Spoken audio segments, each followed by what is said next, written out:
रसप्रदाय चैतन्यचन्द्राय नमो नमस्ते। नमस्त्रिकालसत्याय जगन्नाथसुताय च सभृत्याय सपुत्राय सकलत्राय ते नमः। नित्यानन्द नमस्तुभ्यं प्रेमानन्दप्रदायिने कलुकल्मषनाशाय जह्नवपतये नमः। श्री अद्वैत नमस्तुभ्यं कलिजनकृपानिधे गौरप्रेमप्रदानाय श्रीसीतापतये नमः। लादिनी स्वरूपाय गौराङ्गसुहृदाय च भक्तशक्तिप्रदानाय गदाधर नमस्तुते। श्रीवासपण्डितमनौमि गौराङ्गप्रियपार्षदं यस्य कृपालविनापि गौराङ्गे जयते रति। पञ्चतत्त्वात्मकं कृष्णं भक्तरूपस्वरूपकं भक्तावतारभक्ताख्यं नमामि भक्तशक्तिकं। नीलाचलनिवासाय नित्याय परमात्मने बलभद्रसुभद्राभ्यां जगन्नाथाय ते नमः। बडःपीडाभिरामं मृगमदतिलकं कुण्डलक्रान्तगण्डं कञ्जाक्षं कन्दुकण्ठं स्मितसुभगमुखं स्वाधरिण्यास्तवेणुं श्यामं शान्तं त्रिभङ्गं रविकरवसनं भूषितं वैजयन्त्या वन्दे वृन्दवनस्थं युवतिशतवृतं ब्रह्मगोपालवेशं। नमो ब्रह्मण्यदेवाय गो ब्रह्मण्यहिताय जगद्धिताय कृष्णाय गोविन्दाय नमो नमः। हा कृष्णकरुणा सिन्धु दीनबन्धु जगत्पते गोपेश गोपिकाकान्त राधाकान्त नमस्तुते। तप्तकाञ्चन गौराङ्गी राधे वृन्दावनेश्वरी वृषभानुसुते देवी त्वं नमामि हरिप्रिये। वन्दे वृन्दावनगुरुं कृष्णं कमललोचनं वल्लवी वल्लभं देवं राधारञ्जितविक्रमं। वृन्दायै तुलसीदेव्यै प्रियायै केशवस्य च कृष्णभक्तिप्रददेवी सत्यवत्यै नमो नमः। हे नन्दतनुजा किङ्करं पतितं मां विषमे भवं बोध। कृपया तव पादपङ्कजस्थितधूलिसदृशं विचिन्तय नयनं गलदश्रुधारया वदनं गदगदरुद्धया गिरा पुलकोरिनिचितं वपु कदा तव नाम ग्रहणे भविष्यति। जयतां सुरतो पङ्गुर्मम मन्दमतिर्गति मत्सर्वस्य पदं भोज। श्रीराधाकृष्णगोपाल जय रूपसनातन भट्ट रघुनाथ श्रीजीव गोपाल भट्ट दास रघु। এই ছয় গোসাইয়ের করি চরণবন্দন, যাহা হইতে বিঘ্ননাশভীষ্টপুরং। বাঞ্ছাকল্পতরুভ্যশ্চ কৃপা সিন্ধুভ্যেব চ পতিতানাং পাবনেভ্যো বৈষ্ণবেভ্যো নমো। শ্রী গৌরাঙ্গ নিত্যানন্দ শ্রী অদ্বৈত চন্দ্র गदाधर श्रीवासादि गौर भक्तवृंद श्रीकृष्ण चैतन्य प्रभु नित्यानंद हरे राम श्री राधे गोविंद हरे कृष्ण कृष्ण कृष्ण हरे हरे हरे राम राम राम हरे हरे हरे कृष्ण कृष्ण कृष्ण हरे हरे हरे राम राम राम हरे हरे हरे कृष्ण कृष्ण कृष्ण हरे हरे राम राम राम हरे हरे निगमकल्पतरोर्गलितं फलं शुकमुखा अमृतद्रवसंयुतं पीबत भागवतं रसमालयं मुहुरहो रसिका भुवि भावुका यं प्रव्रयन्तमनुपेतमपेतकृत्यं द्वैपायन विरहकातरया जुहाव पुत्रेति तन्मयतया तरवोऽभिनेदु तं सर्वभूतहृदयं मुनिमानतयस्मि भाग्यदयेन च बहुजन्मसमर्जितेन सत्संगमं च लभते पुरुष यदा वै अज्ञानहेतुक्रीतमोहमदान्धकारणाशं विधाय हि तददयेत विवेकः।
হস্তিনাপুর গঙ্গা তটে মহারাজাধিরাজ চক্রবর্তী সম্রাট ব্রহ্মশাপগ্রস্ত পরীক্ষিত মহারাজ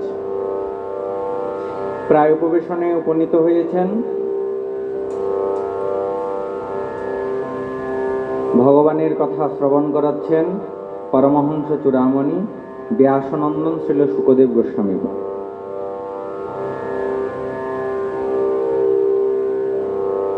শ্রী শ্রী জগন্নাথ দেবের রথযাত্রা উপলক্ষে আয়োজিত এই সপ্তাহব্যাপী ভাগবতীয় কথায় আমরা গত 2 দিন ধরে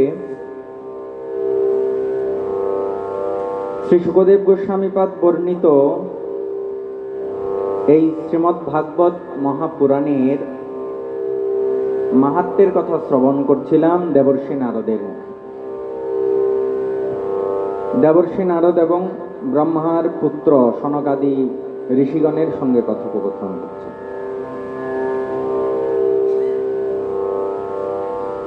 আমরা গতকাল যেইখানে বিশ্রাম দিয়েছিলাম, গতকাল কি বলেছিলাম মনে আছে? শেষ কি বলেছিলাম?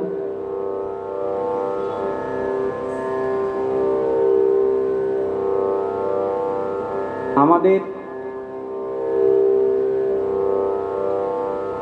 মধ্যে আমাদের হৃদয়ের মধ্যে অন্ধকার রয়েছে। সেই অন্ধকারগুলো হচ্ছে, একটি হচ্ছে মোহ আর একটি হচ্ছে মদ।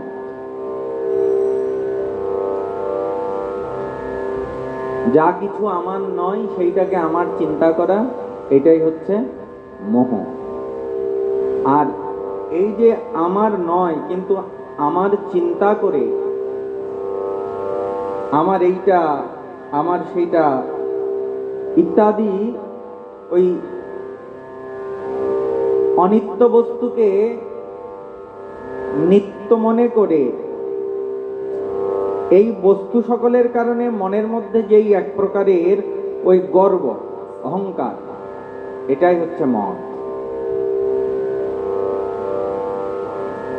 এটাই হচ্ছে আমাদের হৃদয়ের অন্ধকার। যতক্ষণ পর্যন্ত আমাদের হৃদয়টা অন্ধকারাচ্ছন্ন থাকবে, ততক্ষণ পর্যন্ত আমাদের বিবেক জাগ্রত হবে না।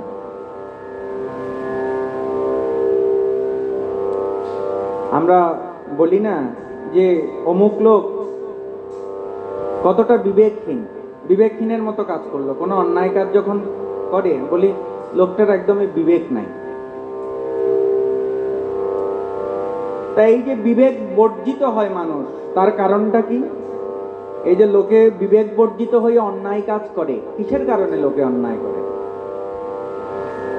ওই একটাই মোহ, যেটা আমার নয় আমার চিন্তা করে লোকে বিবেক বর্জিত কাজ করে। আর ওই অহংকার, অহংকারের বশবর্তী হয়ে লোকে কত অন্যায় কাজ করে, কত কিছু করে। তাহলে এই অজ্ঞান অন্ধকার, অজ্ঞানতাজনিত অন্ধকার কখন দূরীভূত হবে? বলছে যদি আমাদের সৎসঙ্গ হয়। যতক্ষণ পর্যন্ত আমাদের সঙ্গটা সৎ না হচ্ছে, ততক্ষণ পর্যন্ত আমাদের বিবেক জাগ্রত হবে না। আমাদের একটা প্রচলিত কথা আছে না, সৎসঙ্গে স্বর্গবাস, অসৎসঙ্গে সর্বনাশ। আমাদের কিছু কিছু বিষয় বিচার করে চলতে হবে জীবনে। বিষয়গুলি কি?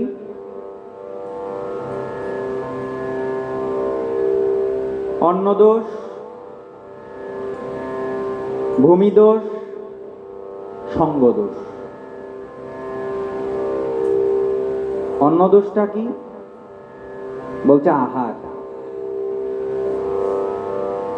আহারের শুদ্ধতা বিচার করে চলতে হবে। আহারের শুদ্ধতা কেন বিচার করে চলবো? না একটা পেলেই হলো, একটা খেলেই হলো, যেখানে পেলাম একটা খেলেই হলো। বলছে না, আমাদের জীবনের এই দেহ রক্ষার জন্য একটি অত্যন্ত গুরুত্বপূর্ণ বিষয় হচ্ছে এই আহার। আমরা যত যাই কিছু করছি, দিন শেষে যদি আহারটা না জোটে, লোকে কোনো কিছু করবে? কেউ কিচ্ছু করবে না। গীতার মধ্যে ভগবান একটা কথা বলেছেন যে জীব প্রকৃতির গুণের বশবর্তী হয়ে অনিচ্ছা সত্ত্বেও কাজ করতে বাধ্য। জীব কখনো কর্মত্যাগ করতে পারবে না। কেন কর্মত্যাগ করতে পারবে না? কারণ ওই যে ভগবান উদর একটা দিয়ে দিয়েছেন, পেট। যতক্ষণ পেট আছে, পেটে তো কিছু দিতে হবে। তা কেউ যদি মনে করে আমি কোনো কাজ করব না, পেটের জন্য কর্ম করতেই হবে। বলতে আমার ইচ্ছা নাই কোনো কাজ করার। বলছি ইচ্ছা না থাকলেও জীব ওই কর্ম করতে বাধ্য। জীবের যে ইন্দ্রিয় সকল, ইন্দ্রিয় বশবর্তী হয়ে জীব কর্ম প্রবৃত্ত হতে বাধ্য। এই পেটেরটা আছে। এখন আমাদের এই যে শরীরটা পরিপুষ্টি হচ্ছে কিসের দ্বারা? আহারের দ্বারা। আপনি যেখানেই যান আহারটা কিন্তু আছে। ধরেন আপনারা এখানে পাঠ শুনতে এসেছেন, পাঠের পরে কি দেয়া হবে? প্রসাদ দেয়া হবে। কোনো মহোৎসবে যাবেন, সেখানেও প্রসাদের ব্যবস্থা আছে। তারপর বিয়ে বাড়িতে নিমন্ত্রণ খেতে যাবেন, শুধু কি বিয়ে দেখতে যাবেন? যদি খাওয়া দাওয়ার আয়োজন না থাকে, আপনি প্রসাদ বলেন আর যেটাই বলেন, খাওয়াটা কিন্তু রাখতেই হবে। তাহলে আহারটা কিন্তু আমাদের প্রাত্যহিক জীবনের একটা গুরুত্বপূর্ণ বিষয়। সব কিছু আছে কিন্তু আহারের ব্যবস্থা নাই। বলছেন না সেইখানে অনুষ্ঠানটা ঠিক মতো হবে না, আহার চাই। আচ্ছা, আহারটা তো আমাদের প্রয়োজন। এই আহারের দ্বারা কি হয়? আমাদের শরীর গঠিত হয়। শুধুমাত্র শরীর পরিপুষ্ট হয় তাই না, আহারের একটা অংশের দ্বারা আমাদের মন প্রস্তুত হয়। আমরা যেমন যেমন আহার গ্রহণ করব, আমাদের মনোবৃত্তিটাও তেমন তেমন হবে। এজন্য ওই আহারের শুদ্ধাশুদ্ধ বিচার করতে হয়। যেমন তেমন করে যেখানে সেখানে ওই আহার গ্রহণ করলেই হবে না। আপনি ভেজাল খেলে আপনি অসুস্থ হয়ে পড়বেন।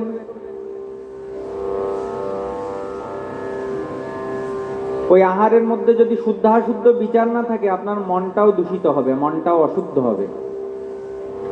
এই জন্য আহার বিচার বিবেচনা পূর্বক আহার গ্রহণ করতে হবে। এরপরে হচ্ছে ভূমিদোষ। ভূমিদোষ মানে আপনি যেই স্থানে থাকবেন সেই স্থানের পারিপার্শ্বিক পরিবেশ আপনার মনকে প্রভাবিত করবে। আপনি একটা দূষিত পরিবেশে থাকেন, আপনার শরীর অসুস্থ হবে, মন ভালো থাকবে না, মেজাজ ঠিক থাকবে না। আর আপনি যদি একটা ওই সুস্থ সুন্দর নির্মল পরিবেশে থাকেন, তাহলে আপনার মনটাও নির্মল থাকবে, প্রশান্ত থাকবে। আপনার আশপাশে যদি সব ওই অসভ্য বর্বর লোকজন হয়, আপনি সেইখানে শান্তিতে থাকতে পারবেন না, ভালো থাকতে পারবেন না। তাদের ওই অসভ্য আচরণ আপনাকেও প্রভাবিত করবে। আর আপনার পরিবেশের আশেপাশে যদি সব ভালো লোকজন থাকে, আপনার পরিবেশটা যদি উত্তম হয়, তাহলে আপনারও সবকিছু, মনটাও ভালো থাকবে। ঠিক তদনুরূপভাবে আপনি যদি ভালো লোকজনের সঙ্গে চলাফেরা করেন, আর সেটা যদি সাধু লোক হয়, সজ্জন ব্যক্তি হয়, তাহলে ওই সজ্জন লোকের প্রবৃত্তিটাও সৎ লোকের প্রবৃত্তি আপনাকে প্রভাবিত করবে। আপনি যদি মাতাল লোকের সঙ্গে চলাফেরা করেন, 3 দিনের দিন আপনিও মাতাল হবেন। আপনি যদি ওই জুয়ারি কারোর সাথে চলাফেরা করেন, 3 দিনের দিন আপনারও জুয়া খেলতে ইচ্ছা করবে। আপনি যদি ডাকাতের সঙ্গে চলাফেরা করেন, ওই 3 দিন পর দেখবেন যে আপনিও ডাকাতি করছেন। এইটা সঙ্গ প্রভাব, যেমন সঙ্গ ওই তেমন প্রভাব। এই জন্য এগুলো বিচার বিবেচনা করতে হয়। তা অসতের সঙ্গ করলে যেমন আমাদের অসৎ মনোবৃত্তি তৈরি হয়, ঠিক তেমনি ভাবে কেউ যদি সৎ লোকের সঙ্গ করে, তাহলে তার সৎ মনোবৃত্তি তৈরি হয়। আর সৎ লোকটি যদি হয় ভগবত ভক্ত, যদি সাধু হয়, বলছে সাধুর সঙ্গ তো এমনি এমনি লাভ হয় না। আমাদের যদি বহু জন্মের পুণ্যর উদয় হয়, তাহলেই মানুষের ওই সৎসঙ্গ লাভ হয়। সৎসঙ্গ কিন্তু এমনি এমনি লাভ হয় না। আর যখনই সৎসঙ্গ লাভ হবে, তখনই গিয়ে ওই আমাদের এই অজ্ঞান দূর হবে, অজ্ঞানতা দূর হবে, অন্ধকার দূর হবে। অজ্ঞানতা দূর হয়ে জ্ঞানের উদয় হবে। জ্ঞানটা কি? আমরা যে বলি জ্ঞান আর অজ্ঞান,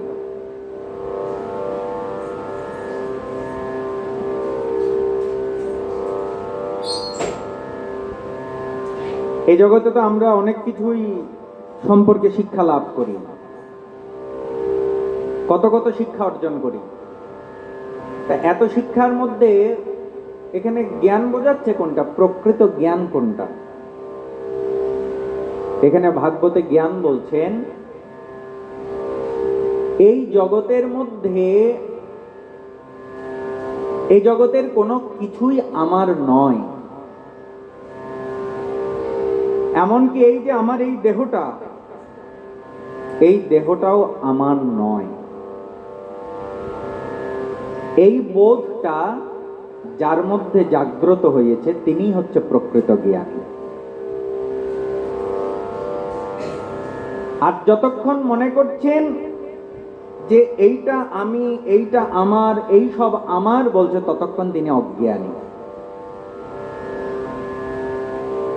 গীতার মধ্যে ভগবান অর্জুনকে কি বলছেন? হে অর্জুন, অদ্বেষ্টা সর্বভূতানাং মৈত্র করুণ এবচ নির্মম নিরঅহংকার সম দুঃখ সুখক্ষম। অর্জুনকে বলছেন সর্বভূতের প্রতি সমদৃষ্টি সম্পন্ন হও। যে আমার ভক্ত কেমন হবে?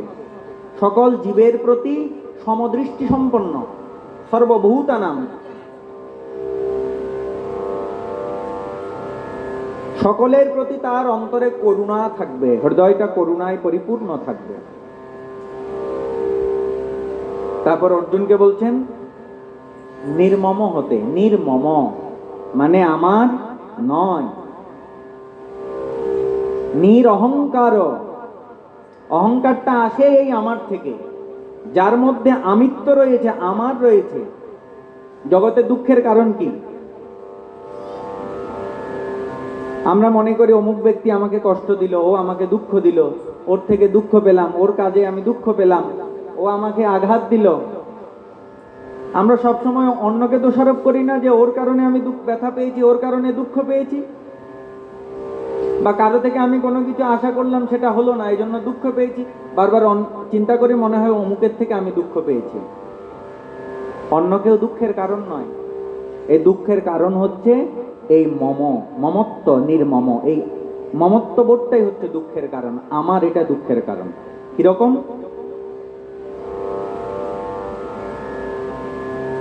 হঠাৎ করে শুনতে পেলেন ওই রাস্তার মোড়ের মধ্যে অ্যাক্সিডেন্ট হয়ে একটা ছেলে মারা গেছে।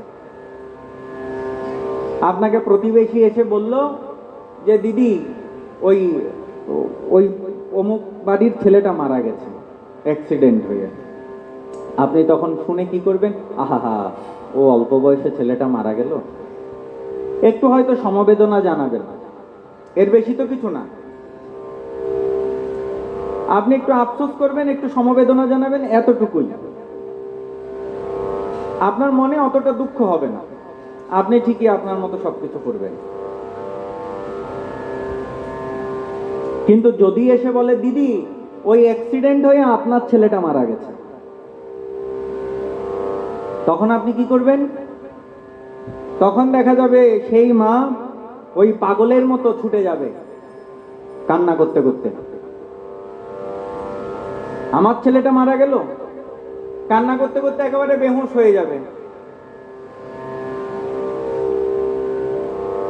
তাহলে প্রথমেও কিন্তু ছেলে মারা গিয়েছিল। প্রথমে আপনাকে বলা হয়েছিল ছেলে মারা গেছে, প্রথমে এত দুঃখ পাননি। পরের বার দুঃখ পেল কেন? তাও তো ছেলেই মারা গেছে। একই ওইখানে ওই জায়গায় অ্যাক্সিডেন্টে ছেলেই মারা গেছে, প্রথমে দুঃখ পেলেন না, পরে দুঃখ পেলেন কেন? না, প্রথমে শুনেছি সেইটা প্রতিবেশীর ছেলে, কিন্তু পরে দুঃখ পেলাম কেন? না, ছেলেটা আমার ছেলে। ছেলেই মারা গেছে, কিন্তু ওই পরেরটার মধ্যে একটা জিনিস যোগ আছে, সেটা হচ্ছে কি? আমার।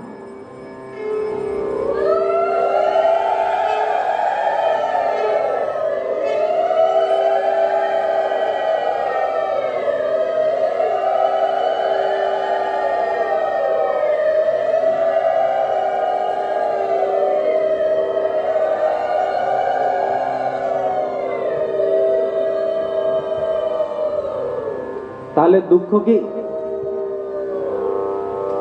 কি ছেলের জন্য? না, আমার সম্বন্ধের কারণে।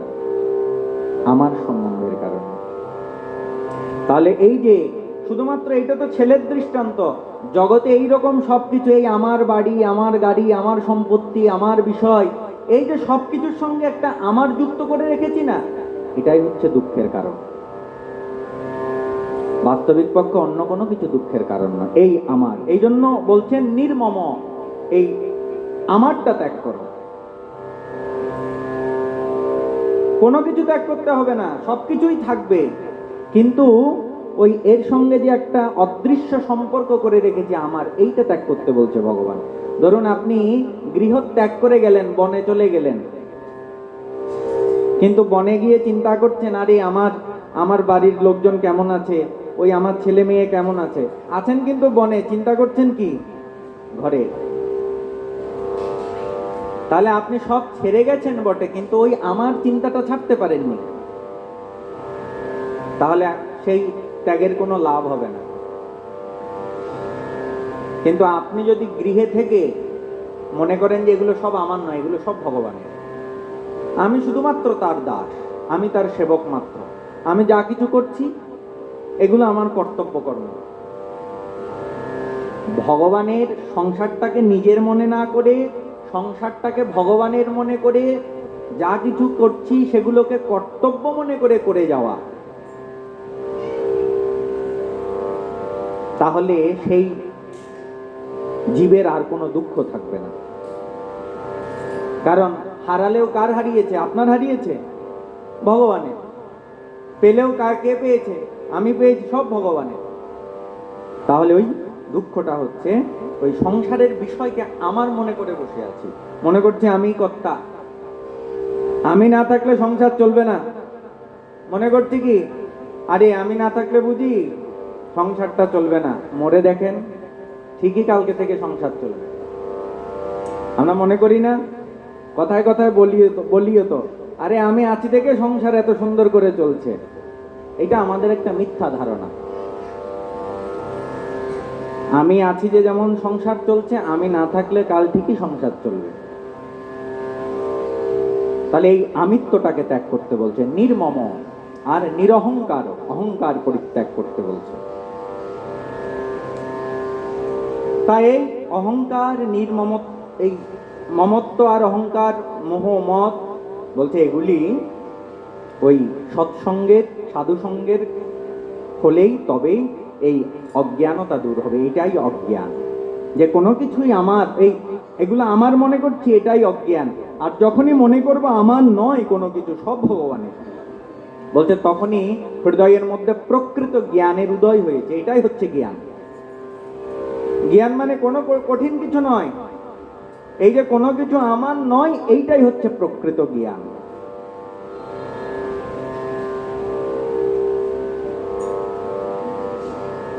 সনকাদি ঋষিগণ দেবর্ষি নারদকে ওই শ্রীমদ্ ভাগবত শাস্ত্রের মহিমা শোনাচ্ছেন। বলছেন এই ভাগবত শাস্ত্রের মহিমা শুনুন। এই ভাগবত শাস্ত্র শ্রবণ মাত্রে মুক্তি করতলগত হয়, এবং সর্বদাই শ্রীমদ্ ভাগবত আস্বাদন করা উচিত। কারণ কেউ যদি ভগবানের কথারূপী এই শ্রীমদ্ ভাগবত শ্রবণ করে, ভগবান শ্রীহরি এসে তার হৃদয়ে আসন গ্রহণ করে।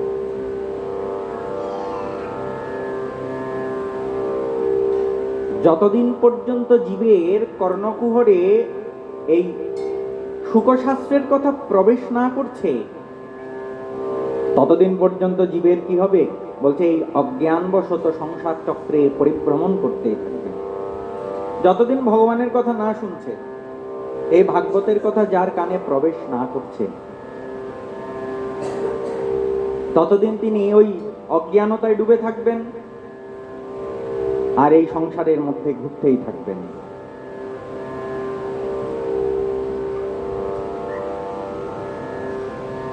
যেই গৃহের মধ্যে নিত্য এই শ্রীমদ্ ভাগবতের পাঠ হয়, বলছে সেই গৃহটাই তীর্থস্বরূপ হয়ে ওঠে, এবং যারা সেখানে বাস করেন তাদের সমস্ত পাপ নষ্ট হয়ে যায়।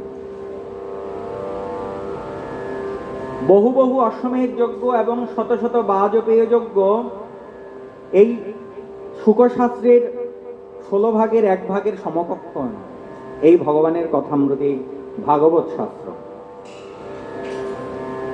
আরো বলছেন, যতদিন না পর্যন্ত জীব এই শ্রীমদ্ ভাগবত শ্রবণ না করে, সম্যক রূপে শ্রবণ না করে, ততদিন পর্যন্ত মানুষের শরীরে পাপ ভর করে থাকে।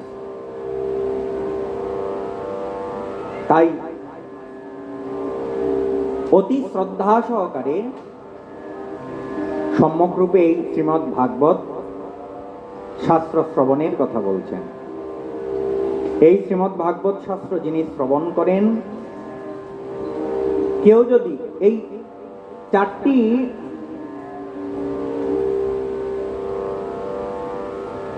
বিশেষ কর্মের কথা এখানে বলেছেন, যেগুলো সমান ফলদায়ী। ভগবান শ্রীহরির ধ্যান, তুলসী বৃক্ষে জলসিঞ্চন, গোমাতার সেবা করা এবং এই শ্রীমদ্ ভাগবত শাস্ত্র নিত্য ভাগবত পাঠ করা, এই চারটি সমান ফলদায়ী। কেউ যদি অর্থবোধ সহ এই শ্রীমদ্ ভাগবত শাস্ত্র পাঠ করে, তার কোটি জন্মের পাপ ভস্মীভূত হয়ে যায়। আপনি গঙ্গা স্নান আদি করলে, তীর্থ স্নান করলে পাপ দূর হয়, কিন্তু পাপের প্রবৃত্তি দূর হয় না। কিন্তু ভগবত কথা শ্রবণে, ভগবত কথা কীর্তনে আপনার সেই পাপের প্রবৃত্তিটাও নষ্ট হয়। জীবনের অন্তিম মুহূর্তে যে ভাগবতের শ্লোক শ্রবণ করে, ভগবান তার প্রতি প্রসন্ন হয়ে তাকে বৈকুণ্ঠ লোকে স্থান দেন। যে ব্যক্তি মনুষ্য জন্ম লাভ করে জীবন ধারণ করে কখনোই ভাগবত কথা শ্রবণ করেননি, বলছেন তিনি জীবন ধারণ করেও মৃতের সমান।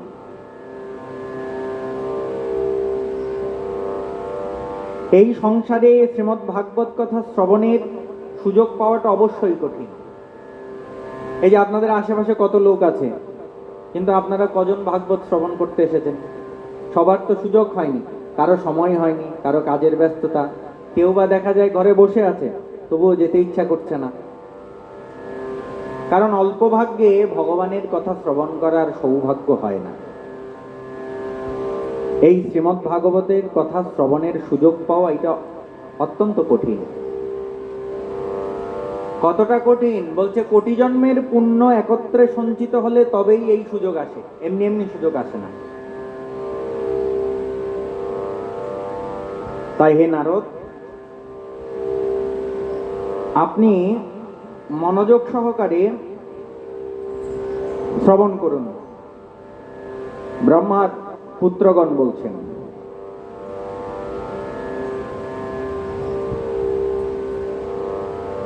এই শ্রীমদ্ ভাগবত শাস্ত্রের এত মাহাত্ম্যের কারণটা কি? ভগবান তো মর্তধাম ছেড়ে লীলা করে চলে গেছেন।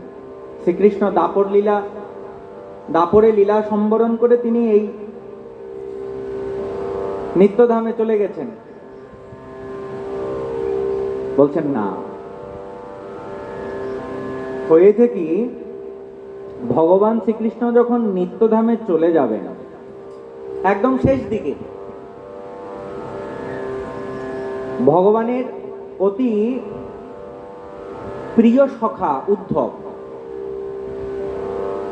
উদ্ধবকে তিনি জ্ঞান উপদেশ করেছেন। জ্ঞান উপদেশ করে ভগবান চলে যাবেন। তখন উদ্ধব কৃষ্ণকে বলেছেন, হে গোবিন্দ, আপনি আপনার ভক্তদের কাজ শেষ করে নিজের ধামে চলে যাচ্ছেন।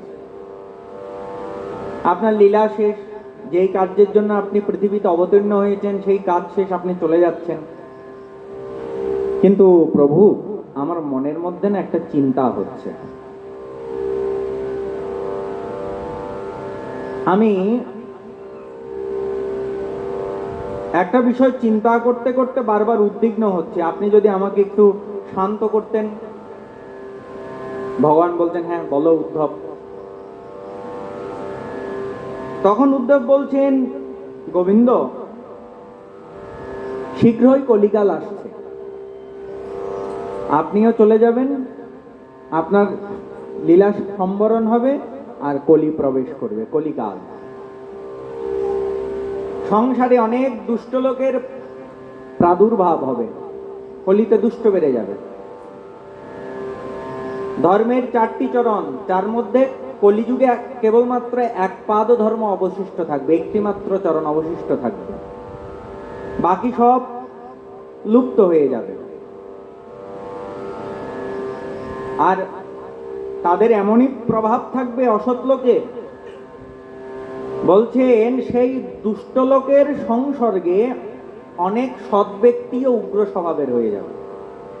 যারা দুষ্ট তো দুষ্ট, বলছে এমন অবস্থা হবে যারা সৎ লোক তারাও বেশি দিন সৎ থাকতে পারবে না। ওই দুষ্ট লোকের প্রভাবে, দুষ্ট লোকের সঙ্গে মিশে তাদের আচরণগুলি তারাও উগ্র স্বভাবের হয়ে যাবে।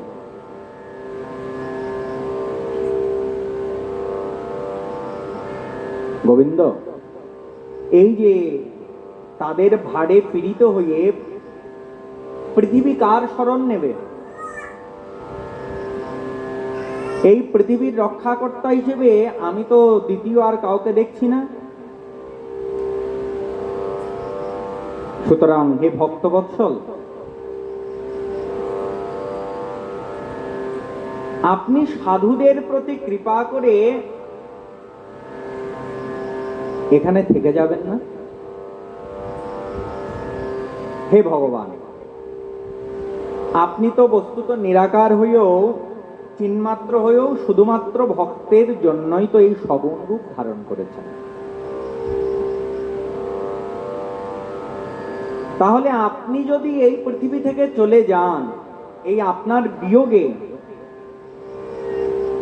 আপনার যারা ভক্ত রয়েছে তারা পৃথিবীতে কি করে বাস করবে?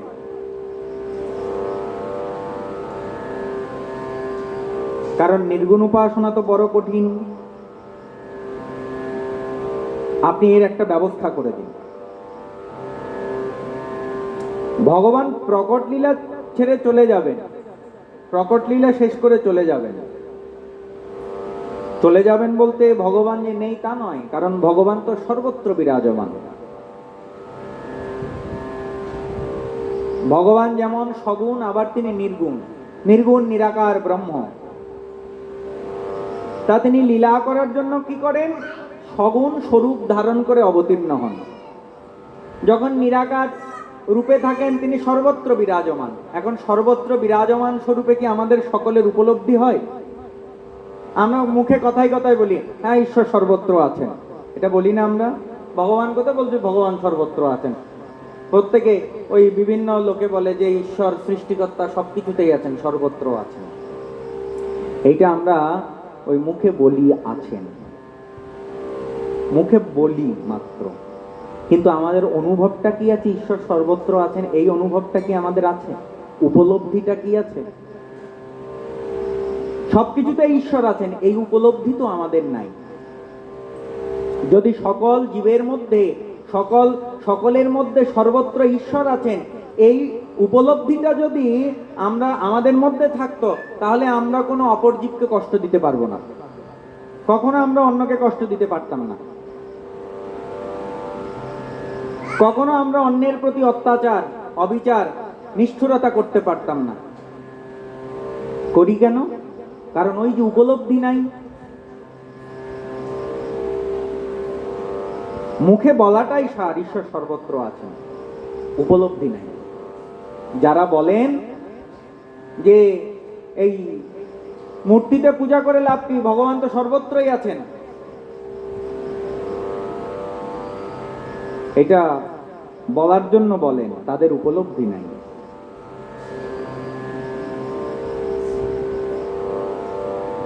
দুই প্রকারেরই সাধন পথ রয়েছে, নিরাকার এবং সাকার। ঈশ্বরের কোন স্বরূপ বিগ্রহের প্রতিমাতে পূজা অর্চনা করা বা সেই স্বরূপের ধ্যান করা, এটা হচ্ছে সগুণ উপাসনা, সাকার উপাসনা। আর ঈশ্বরকে নিরাকার নির্গুণ ব্রহ্ম ধারণা করে তার ধ্যান করা, এটা হচ্ছে নিরাকার উপাসনা। দুই প্রকার উপাসনা রয়েছে। যারা জ্ঞানী, জ্ঞান মার্গের উপাসক, যারা যোগ মার্গের উপাসক, যারা কর্মী, তারা নিরাকার উপাসনা করেন। আর যারা ভক্ত, ভগবৎ শ্রী বিগ্রহের সেবা পূজা করেন, তারা সাকার উপাসনা করেন। শ্রীমদ্ ভগবদ গীতার 12 অধ্যায়ে অর্জুন কৃষ্ণকে জিজ্ঞাসা করেছেন, এবং সতত যুক্তানাম ভক্তস্ত্বম পরিউপাসতে ये चाप्यक्षरम अव्यक्तम तेषां के योग वित्तम।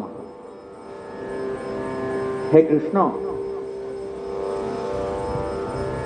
যারা নিত্য নিরন্তর আপনার ভজনা করে, অর্থাৎ সাকার উপাসনা করে,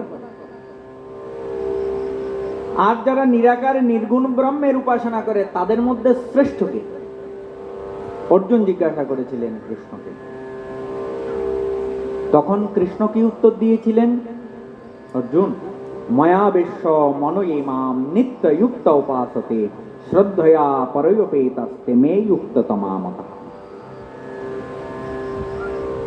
যে যিনি নিত্য নিরন্তর আমার সঙ্গে যুক্ত হয়ে আমাকে ভজন করেন শ্রদ্ধার সহিত, আমার মতে তিনিই শ্রেষ্ঠ। অর্থাৎ সগুণ উপাসনাকে তিনি শ্রেষ্ঠ বললেন, নির্গুণ উপাসনাকে শ্রেষ্ঠ বলেননি। যারা নিরাকার ব্রহ্মের উপাসনা করেন সেটাকে তিনি শ্রেষ্ঠ বলেননি। শ্রেষ্ঠ বলেছেন যারা সাকার উপাসনা করে সেটাকে।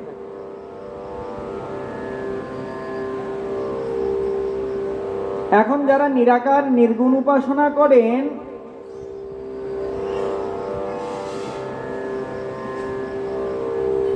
তারা যে ভগবানের উপাসনা করছেন না তা নয়। ভগবান বলছেন, তে প্রাপ্তবন্তি মামেব সর্বভূত হিতে রতাহা।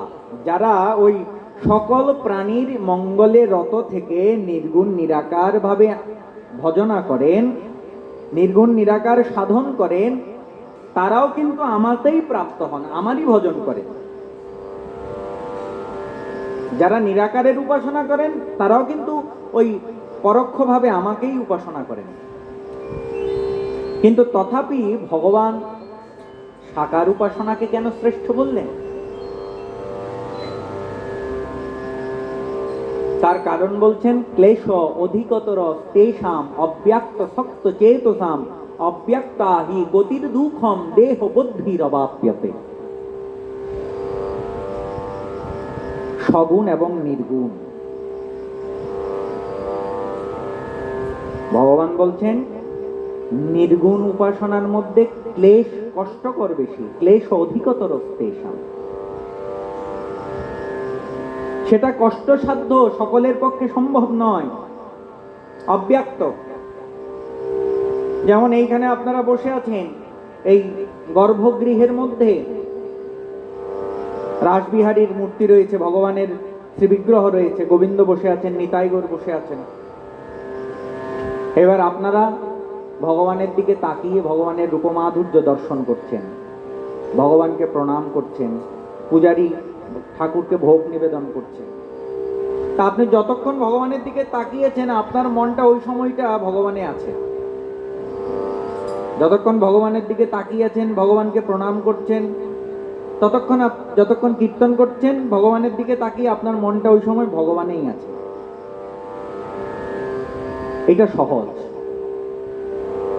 মনটাকে অন্য সকল বিষয় থেকে সরিয়ে এনে ভগবানে নিযুক্ত করতে এইটা সহজ। এই জন্য ভগবানের শ্রীবিগ্রহ, কিছু নাই, নিরাকার, কোনো শ্রীবিগ্রহ নাই ভগবানের, কোনো মূর্তি বা কোনো রূপ আপনার সম্মুখে নাই। আপনাকে বলা হচ্ছে আপনি ঈশ্বরের চিন্তা করুন, পারবেন? কতক্ষণ চিন্তা করবেন? পারবেন? আসবে না, এটা কঠিন। নিরাকার নির্গুণ চিন্তা করে মনটাকে স্থির করা, এটা কঠিন। ভগবান সেটাই বলছেন, ক্লেশ অধিকতর তেষাম অব্যক্ত শক্ত চেতসাম অব্যক্ত হি গতির দুঃখম দেহ বুদ্ধির অবাপ্যতে। এটা কঠিন। সহজটা কি? সহজটা হচ্ছে সগুণ স্বরূপ ভগবানের উপাসনা করা। তা প্রভু উদ্ধব বলছেন আপনি তো চলে যাবেন, তা আপনার ভক্তরা কাকে নিয়ে থাকবে? এতদিন তো আপনাকে নিয়েই ছিল। এই কথাটা বলছিলেন কোথায়? না, প্রভাস ক্ষেত্রে। উদ্ধব প্রভাস ক্ষেত্রে কৃষ্ণকে বলছিলেন। ভগবান কি করলেন?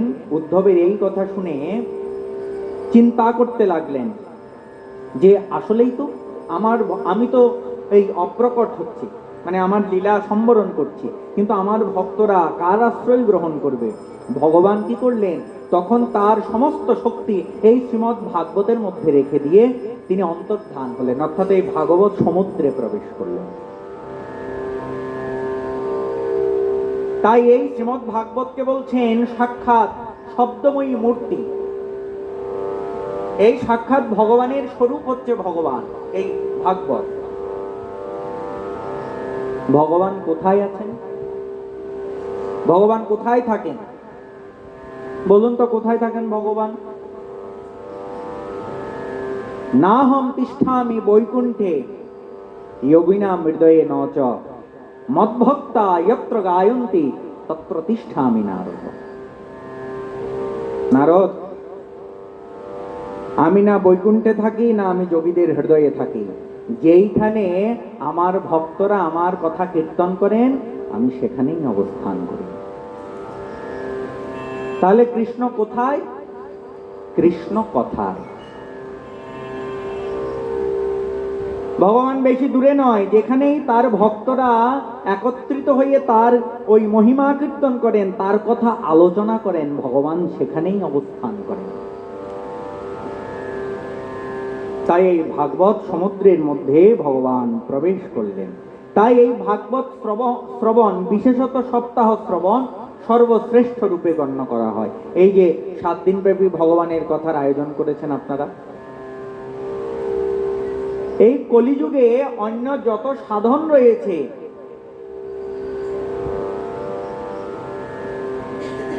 এই ভাগবত ধর্মকেই শ্রেষ্ঠ বলা হয়েছে।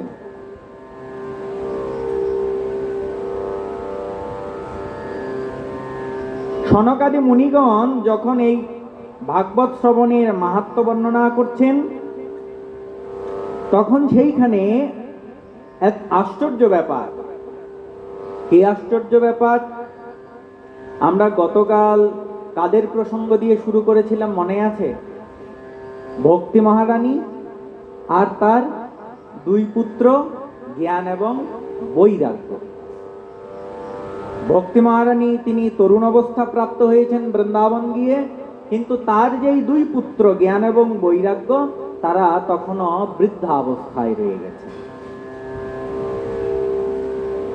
যখনই এই শৌনকাদি মুনীশ্বরগণ তারা এই ভাগবতের কথা বর্ণনা করছিলেন, মাহাত্ম্য বর্ণনা করছিলেন, তখন আশ্চর্য ব্যাপার হলো কি, ওই যে ভক্তি মহারানী তার 2 পুত্রকে নিয়ে সেইখানে উপস্থিত হয়েছেন। তারা এখন আর বৃদ্ধ নাই, তারা সকলেই এখন ওই নবযৌবন সম্পন্ন হয়ে গেছে, তরুণাবস্থা প্রাপ্ত হয়ে গেছে।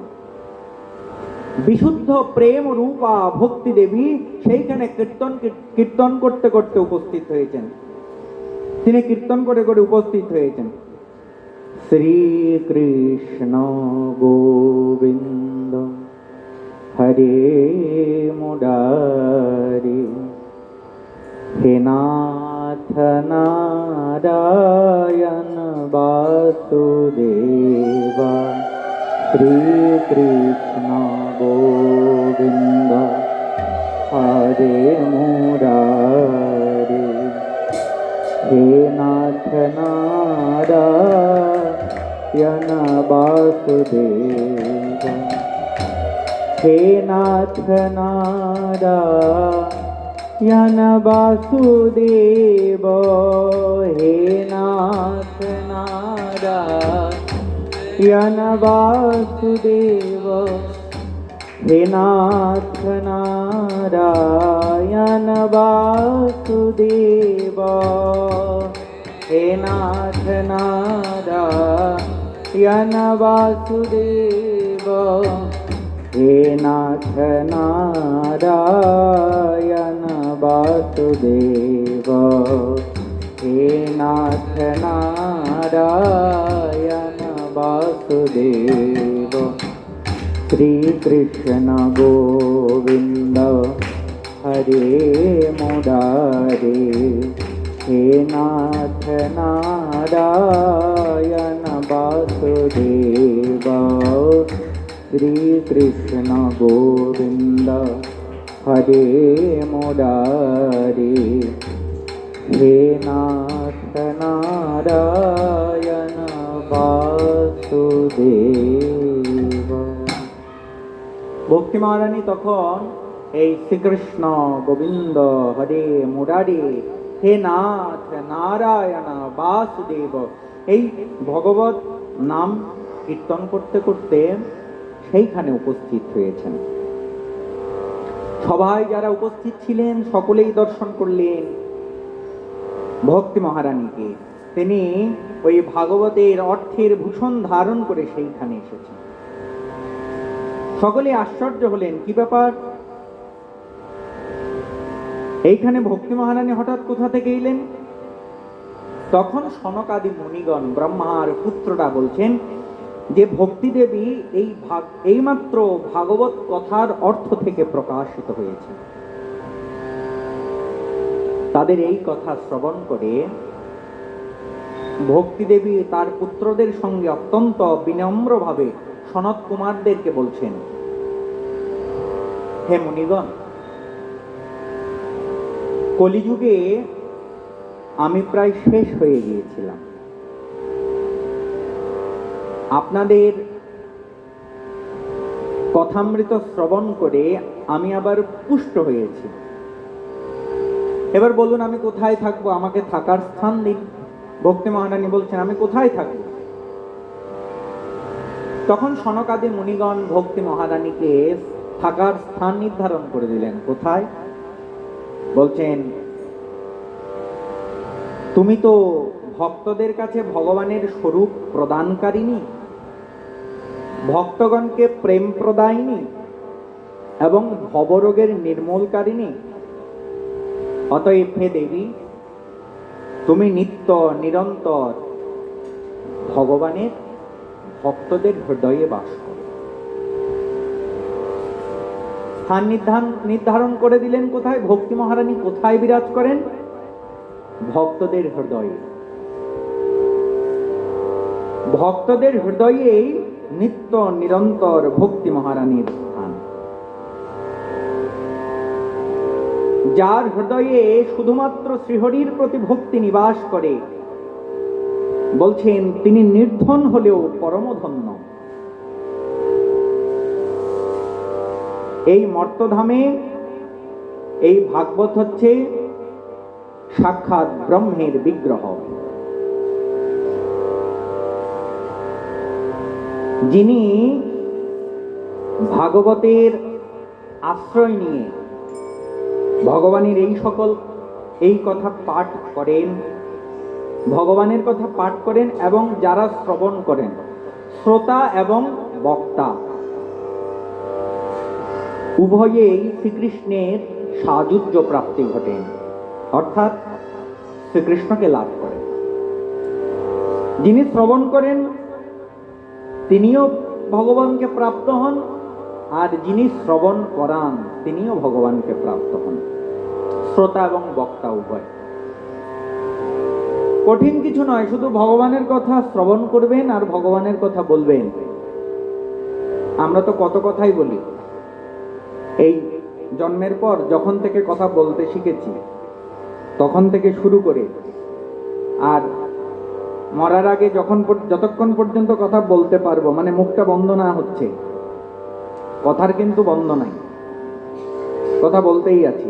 কত কথা, কাজের কথা, অকাজের কথা, প্রয়োজনীয় কথা, অপ্রয়োজনীয় কথা, ভালো কথা, মন্দ কথা, কত কথাই তো বলি। কথা না বলে তো আমরা থাকতে পারি না। তা কথা যদি বলতেই হয়, ভগবানের কথাটাও একটু বলবো আমরা।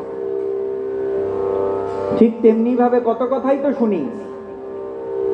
তাই এত কথার মাঝে আমাদের যেন ওই ভগবানের কথা শ্রবণেরও একটু সময় হয়। কারণ এই ভগবানের কথা যিনি বর্ণন করেন এবং যিনি শ্রবণ করেন, উভয়েরই কৃষ্ণ প্রাপ্তি ঘটে। তাহলে কত সহজ! তাহলে এই যে এত সহজ পন্থা ছেড়ে মানুষ আর অন্য ধর্মের আশ্রয় গ্রহণ করার প্রয়োজনটা কি? এত কঠিন দিকে আমাদের আর যাওয়ার দরকার কি? আমরা তো এমনিতে কলির জীব, দুর্ভাগ্য, কালকে বলছে না মন্দভাগ্য, বুদ্ধিটা মন্দ, সময় কম, অলস। তাহলে আমাদের জন্য এত সহজ করে দিয়েছেন, তাহলে আমাদের আর এত ওই কঠিন কোনো কিছুর তো দরকার নেই, শুধুমাত্র ভগবানের কথা শ্রবণ। এই কলিযুগে সমস্ত পাপ নষ্ট হয় তো এই ভাগবত কথা শ্রবণে। তার মধ্যে বিশেষভাবে উল্লেখ করে দিলেন যারা পঞ্চমহাপাতকী। পাপের মধ্যে বিভিন্ন প্রকারের ভাগ রয়েছে, পাপ, অতিপাপ, মহাপাপ। পাপের তারতম্য রয়েছে, সব পাপের একই শাস্তি নয়। পাপের তারতম্য অনুসারে যমরাজ এক এক পাপীকে এক এক রকমের শাস্তি প্রদান করবেন। কিছু কিছু পাপ প্রায়শ্চিত্ত করলে দূর হয়, শাস্ত্রে বিভিন্ন প্রায়শ্চিত্তের বিধান আছে। আবার এমন কিছু কিছু পাপ ওই শাস্ত্রে বর্ণিত প্রায়শ্চিত্তের দ্বারা দূর হয় না, যেগুলোকে মহাপাপ বলে। পঞ্চমহাপাপ কি? প্রথমেই বললেন পঞ্চগ্র পাপস্থলকারিণঃ ক্রূড়া পিশাচৈব নির্দয়াশ্চ ये ব্রহ্ম সপুষ্ট ব্যাভিচারকারিণঃ সপ্তাহ যজ্ঞেন কলো পুনন্তি তে। প্রথমেই বললেন মদ্যপান মহাপাপ।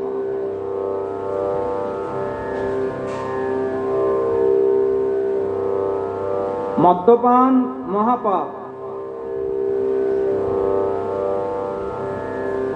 এতটাই মহাপাপ, বলছেন আমরা কোনো কিছু অপবিত্র হলে গঙ্গা জল ছিটাই না? গঙ্গাতে গেলে আমাদের পাপ বিনষ্ট হয়, তারপর গঙ্গা জল ছিটিয়ে আমরা শুদ্ধ করি। এখন এই গঙ্গা জলটাও কিছু কিছু কারণে অশুদ্ধ হয়। যে গঙ্গা জল দিয়ে আমরা শুদ্ধ হওয়ার জন্য ছিটাই, বলতে সেই গঙ্গা জল অশুদ্ধ হয়। কিসের দ্বারা গঙ্গা জল অশুদ্ধ হয়?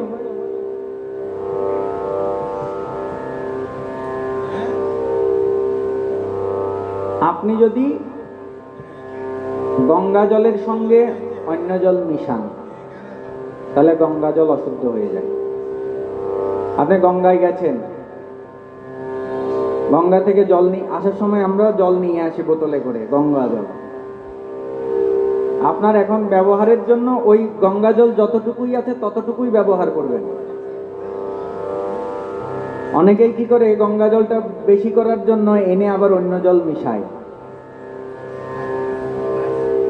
ওই অন্য জল মেশানো হলে গঙ্গা জলটা অশুদ্ধ হয়ে যায়। ওই যতটুকু আছে ওই গঙ্গা জলটাই ব্যবহার করতে হবে।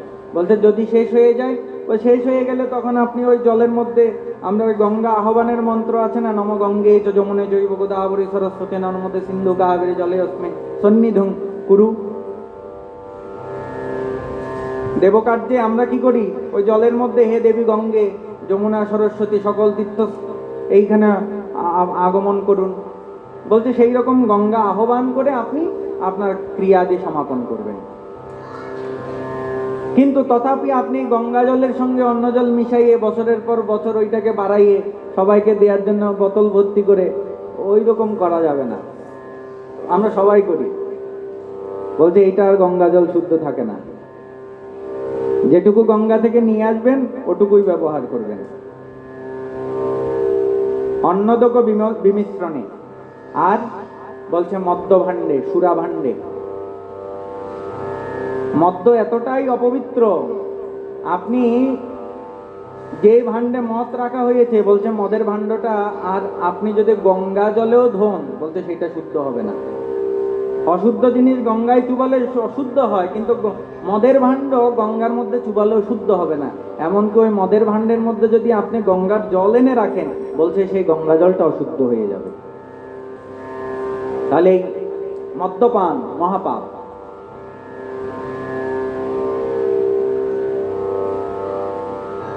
মদ্যপান, ব্রহ্মহত্যা, সুবর্ণ চুরি, গুরু পত্নী গমন এবং বিশ্বাসঘাতকতা, এই পঞ্চমহাপাপ। বলছে যারা এগুলো আচরণ করে, ক্রূঢ় পিশাচের মতো নির্দয়, এদের তো কোনো প্রায়শ্চিত্তের ব্যবস্থা নেই। এখন এই সকল পাতকী যদি উদ্ধার পেতে চায়, তারা কি করে উদ্ধার হবে? অন্যান্য পাপের প্রায়শ্চিত্তের বিধান দেওয়া আছে, প্রায়শ্চিত্ত করলে পাপ থেকে নিষ্কৃতি পাওয়া যায়, কিন্তু পঞ্চমহাপাপ প্রায়শ্চিত্ত করলেও নিষ্কৃতি হচ্ছে না। তখন কি করবে? সেই জীবের করণীয়টা কি, কর্তব্যটা কি? বলছে সেই পঞ্চমহাপাতকী এই কলিযুগে এই শ্রীমদ্ ভাগবত শ্রবণের দ্বারা মুক্তি লাভ করেন।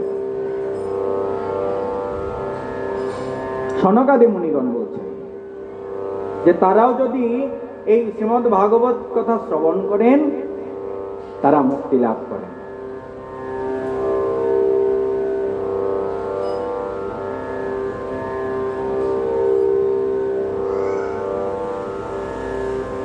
সে বিষয়ে এইখানে একটা প্রাচীন ইতিহাস দেবর্ষি নারদকে শোনাচ্ছেন।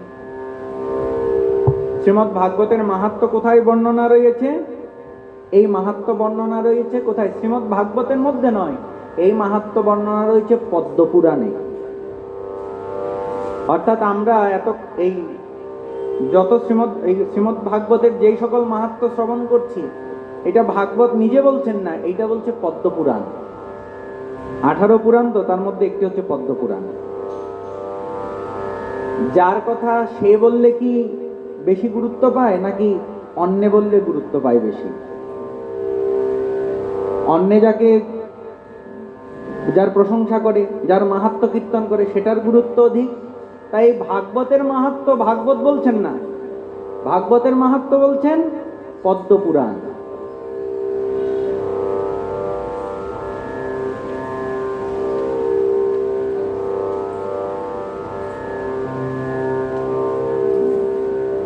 পদ্মপুরাণের উত্তরখণ্ডের মধ্যে এই ভাগবত মাহাত্ম্য বর্ণনা রয়েছে।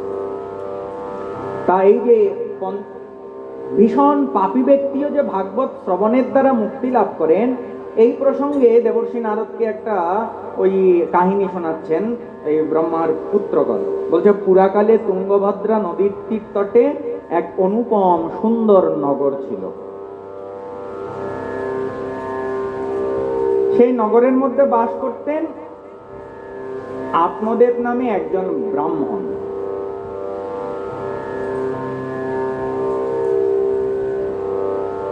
একটা ঘটনা বলছেন, তুঙ্গভদ্রা নদীর তট, সেইখানে এক ব্রাহ্মণ ছিলেন। ব্রাহ্মণের নাম আত্মদেব। তিনি সত্যাশ্রয়ী, সৎকর্মপরায়ণ, অর্থাৎ একজন সদাচার সম্পন্ন ব্রাহ্মণ। বলতে আমরা যা বুঝি ব্রাহ্মণ তেমনই ছিলেন। সত্যকে আশ্রয় গ্রহণ করে সৎকর্মে নিয়োজিত ছিলেন এবং তেজস্বী ছিলেন।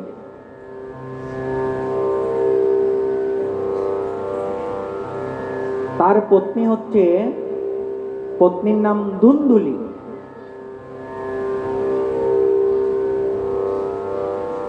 এখন ব্রাহ্মণ শান্ত হলে কি হবে, তার পত্নীটা একটু তেজি ছিলেন।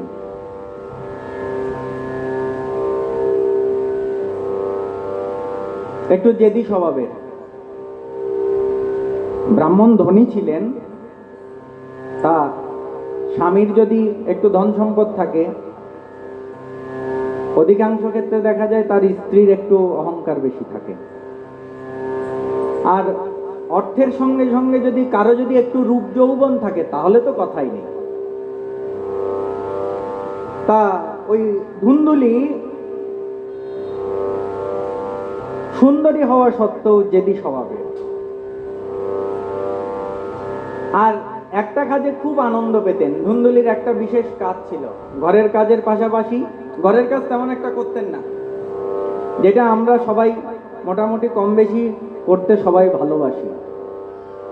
আমরা সবাই কম বেশি কি করতে ভালোবাসি বলেন তো? হ্যাঁ, পরচর্চা, পরের নিন্দা। আমরা যত যাই কিছু করি, পরনিন্দাটা কিন্তু আমাদের প্রাত্যহিক একটা রুটিন। কে কি করলো, কার কি হলো, কে কোথায় গেল, এই সকল চর্চা আমরা করতে খুব পছন্দ করি। মানে আমিও পছন্দ করি, আপনাদের কথা বলছি না, আপনারা হয়তো পছন্দ নাও করতে পারেন, কিন্তু অধিকাংশ লোক পরনিন্দা পরচর্চা খুব পছন্দ করে। তাই ধুন্দুলি তিনি পরচর্চা করতে খুব ভালোবাসতেন, আর স্বভাবে অতি ক্রূর ছিলেন। ঘর গৃহস্থালিরও কাজ কিছু কিছু করতেন, কৃপণ এবং ঝগড়াটে, অর্থাৎ যত বদগুণ থাকা দরকার এই ধুন্দুলির মধ্যে অনেক বদগুণ ছিল। এখন ব্রাহ্মণ দম্পতি, কোনো কিছুর তো অভাব নেই, উভয়েই সুখেই গৃহস্থ আশ্রম ভালোভাবেই আছেন, অর্থবিত্ত প্রাচুর্য কোনো কিছুর অভাব নেই। বয়স বেড়ে যাচ্ছে, অনেক অনেক বয়স হয়েছে, কিন্তু ব্রাহ্মণের মনে একটা দুঃখ, শান্তি ছিল না। কারণ ধন সম্পদ সবকিছু আছে, গৃহস্থের সবকিছু আছে, যদি সন্তান না থাকে তাহলে সেই গৃহস্থের মনের মধ্যে দুঃখ থাকে, সেই গৃহের মধ্যে আনন্দ থাকে না যদি সন্তান না থাকে। তা আত্মদেব ব্রাহ্মণেরও কোনো সন্তান ছিল না, এই জন্য তার মনে দুঃখ। অর্থ বিত্ত সম্পদ সব আছে, কিন্তু একটা সন্তান নেই, বড় দুঃখ আত্মদেব ব্রাহ্মণের। তিনি সন্তান লাভ করার জন্য কত পুণ্য কর্ম করলেন, কত দান দক্ষিণা ধর্ম কর্ম করতে করতে একেবারে অর্ধেক সম্পত্তি প্রায় শেষ করেই ফেললেন, তার কোনো সন্তান হলো না। ব্রাহ্মণ মনের দুঃখে ঘর বাড়ি ছেড়ে একদিন বনে চলে গেছেন। না, এই ঘরে আর থাকবো না, যেই ঘরে ওই আমার সন্তানই নেই, আমি এই সংসারে কি করব, কোনো সুখ নেই। তিনি ঘর ছেড়ে বনে চলে গেলেন। চলতে চলতে তৃষ্ণার্ত অবস্থায় একটি সরোবরের নিকটে পৌঁছালেন। ক্লান্ত হয়ে সেখানে জলপান করে বসে পড়লেন। কিছুক্ষণ অতিবাহিত হলো, এমন সময় সেইখান দিয়ে এক মহাত্মা যাচ্ছেন, সন্ন্যাসী। সন্ন্যাসী মহাত্মা এসে তিনি জলপান করছেন। যখনই সন্ন্যাসীর জলপান শেষ হলো, ওই আত্মদেব ব্রাহ্মণ সন্ন্যাসীর নিকটে গেলেন, গিয়ে সন্ন্যাসীকে প্রণাম করে দীর্ঘশ্বাস ছাড়লেন। মনের দুঃখ দেখলেই তো বোঝা যায় চেহারায়। তখন সেই সন্ন্যাসী ব্রাহ্মণকে জিজ্ঞাসা করছেন, হে বিপ্র, আপনি কান্না করছেন কেন? কিসের আপনার এত দুঃখ, এত দুশ্চিন্তা? ব্রাহ্মণ বলছেন, প্রভু, আমার দুঃখের কথা আর কি বলবো, মনে হয় আমি পূর্বজন্মে অনেক পাপ করেছি। আমার যারা পিতৃপুরুষগণ রয়েছেন তারা মনে হয় আমার প্রদত্ত জলাঞ্জলি গ্রহণ করতেও ওই দীর্ঘশ্বাস ত্যাগ করছে। দেবতা ব্রাহ্মণরা আমার প্রদত্ত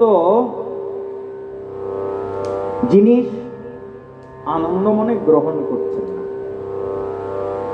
আমি অত্যন্ত দুঃখী। কেন? বলছে আমার একটা সন্তান নেই। আমি সন্তানের অভাবে সবকিছুকে শূন্য দেখছি, এত দুঃখী। আমার সব থেকেও মনে হচ্ছে কিছু নেই, কারণ সন্তান নেই।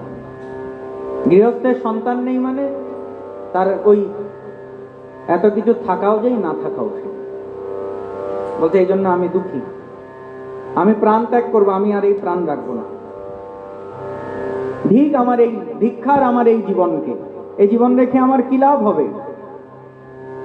সন্তানহীন জনে ধিক, নিঃসন্তান সেই বংশকে ধিক।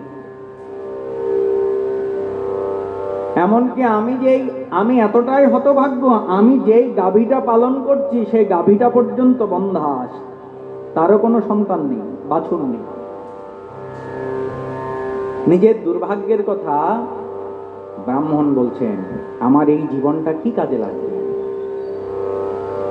যতই বলছেন ততই, আর দুঃখের কথা যতই বলছেন তত উচ্চস্বরে কাঁদছেন।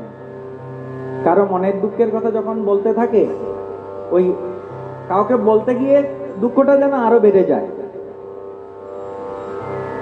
এমনিতে নিজের মনের দুঃখ নিজের মনে যতক্ষণ আছে সেইটার এক জ্বালা, অন্যকে বলতে গেলে মনে হয় জ্বালাটা আরো বাড়ে। ব্রাহ্মণ ওই যত বলছে তত কান্নার শব্দটা আরো বাড়ছে, দুঃখ। ব্রাহ্মণের এই দুঃখ দেখে সন্ন্যাসীর মনের মধ্যে করুণার উদ্রেক হলো। সাধু তো হৃদয়টা করুণায় পরিপূর্ণ। তা সেই সন্ন্যাসী যোগনিষ্ঠ ব্রাহ্মণ ছিলেন, অর্থাৎ তিনি ওই ভূত ভবিষ্যৎ বলতে পারতেন। তিনি ব্রাহ্মণের সেই অদৃষ্ট দেখে জানতে পারলেন যে হে ব্রাহ্মণ, তুমি যে পুত্রের লাভের মোহ করছো, তুমি এইটা ত্যাগ করো, এই আশা তুমি করিও না। কেন? কারণ তোমার এই জন্মে নয়, আগামী 7 জন্মে তোমার কোনো সন্তান হবে না। এই জন্মে নয়, আগামী 7 জন্ম পর্যন্ত তোমার কোনো সন্তান হবে না। কারণটা কি? বলছে এইটাই তোমার প্রারব্ধ, তোমার ভাগ্য, তোমার অদৃষ্ট। এটাই কর্মের গতি অতি প্রবল। অদৃষ্ট মানে যা দেখা যায় না, আমাদের ভাগ্য। এখন এই ভাগ্যটা নির্ধারিত হয় কিসের দ্বারা? আপনা আপনি, নিজে নিজে নয়, বলছে কর্মের দ্বারা। আমাদের যেটা বলি ভাগ্য, আমার ভাগ্যে আছে, এই যে আমি যেটাকে ভাগ্যের কথা বলছি, এই ভাগ্যটা কারণ কার? কারণ কে? বলছে আমি নিজে। এই যে আমরা পূর্ব অনেক জন্ম হয়েছে না আমার, সেই সকল জন্মে যেই যেই কর্ম করেছি, পুণ্যকর্ম করেছি, পাপ কর্মও করেছি, সেই কর্মের ফল যাবে কোথায়? গান্ধারী যখন ওই যুদ্ধ শেষে কৃষ্ণকে জিজ্ঞাসা করলেন, কৃষ্ণ আমার জানা মতে আমি আমার 50 জন্মের কথা জানি, আমি তো 50 জন্মে এমন কোনো পাপ করিনি, তাহলে আমার কেন এই পুত্র শোক ভোগ করতে হচ্ছে? কৃষ্ণ বলছে, দেবী আপনি 50 জন্মের কথা জানেন, তার আগের জন্মের কথা কি আপনি জানেন? বলছে না, তা তো জানি না। বলছে আপনি 50 জন্মের আগের জন্মে শত পতঙ্গকে আপনি হত্যা করেছিলেন খেলার ছলে, যার ফলস্বরূপ আপনাকে আপনার শতপুত্রের মৃত্যু যন্ত্রণা আপনাকে ভোগ করতে হচ্ছে। আপনার তো ওই প্রতিজন্মে পুত্র শোক ভোগ করার কথা ছিল, কিন্তু আপনি আপনার পুণ্য প্রভাবে, আপনার সৎকর্মের প্রভাবে আপনি ওই যে গত 50 জন্মে তো কোনো পাপকর্ম করেননি, যার কারণে ওই প্রভাবে আপনি কি করলেন, এক জন্মেই আপনার ওই 100 জন্মের ভোগ হয়ে গেল।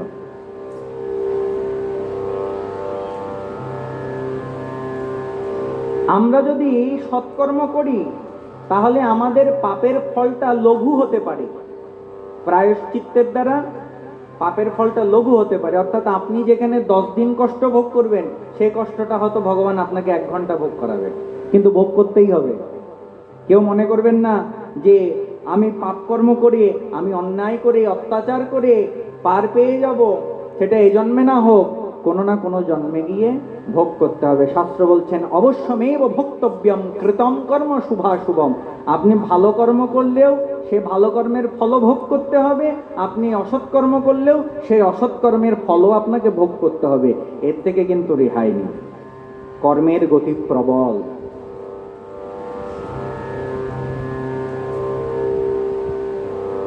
তাহলে এই যে আমরা যাকে অদৃষ্ট বলি, যাকে ভাগ্য বলি, সে ভাগ্য আমরা আমাদের কর্মের দ্বারাই নির্ধারণ করি।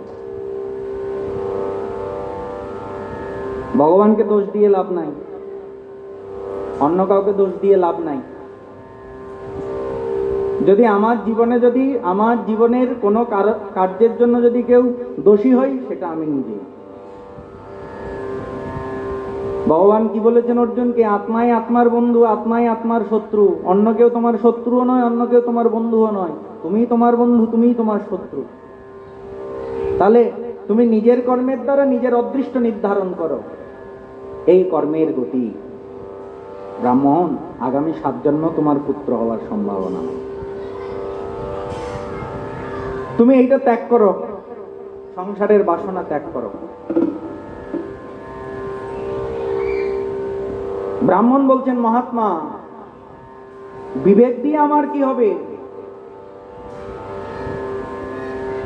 ব্রাহ্মণ পুত্র প্রাপ্তির জন্য এতটাই মহান্ধ, সন্ন্যাসীর কথা ব্রাহ্মণের মাথায় ধরছে না।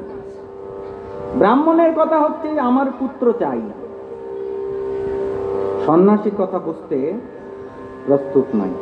ব্রাহ্মণের মনের মধ্যে একটা জেদ যে না, আমার পুত্র চাই। ওই বিবেকের কথা, বৈরাগ্যের কথা ব্রাহ্মণ বুঝতে পারছেন না।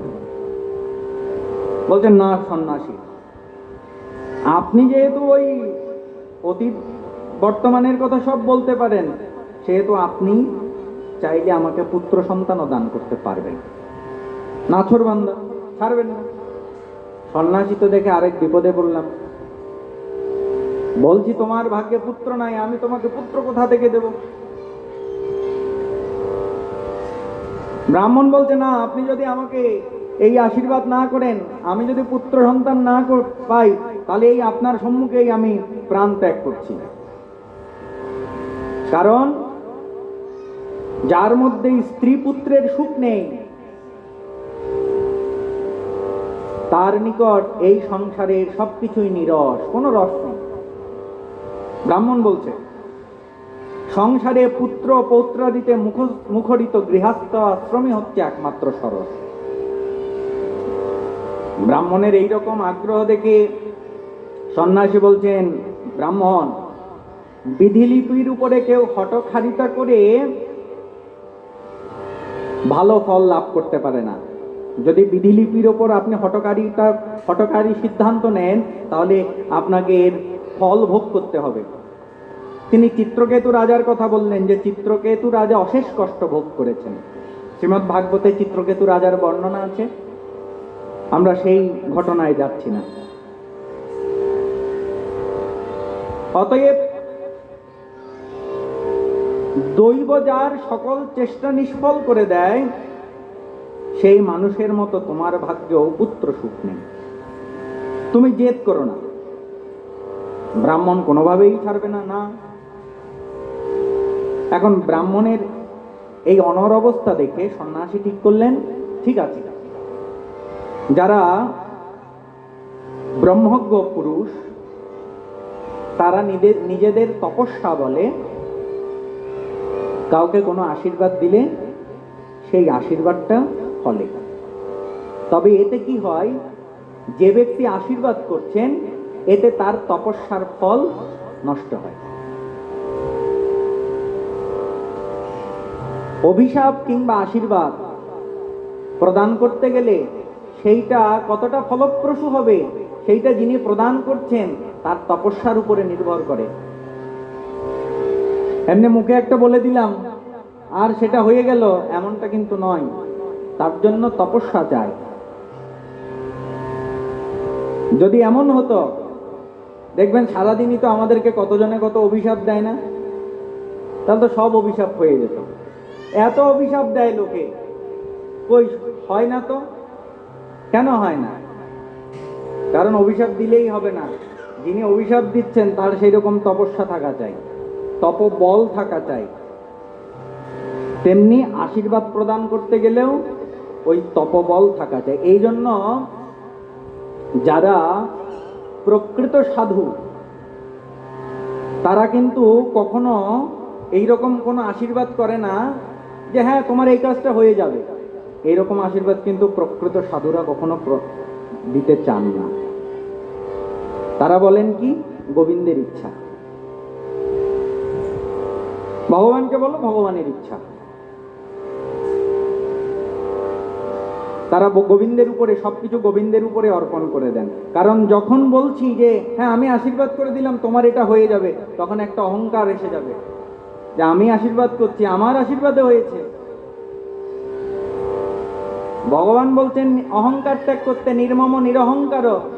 তাহলে আর কোনো সাধু যদি অহংকারের বশবর্তী যদি হয়ে বলে আরে আমি সাধু, আমি আশীর্বাদ করলে হবে, এটাও এক প্রকারের অহংকার। এত সহজ বিষয় নয় ভগবানকে লাভ করা, ভগবানের ভক্ত হওয়া। হ্যাঁ হ্যাঁ আশীর্বাদ করে দিলাম, হয়ে যাবে, সব হয়ে যাবে। যিনি প্রকৃত সাধু তিনি বলবেন ভগবদ ইচ্ছায়, যা কিছু হবে ভগবদ ইচ্ছায় হবে।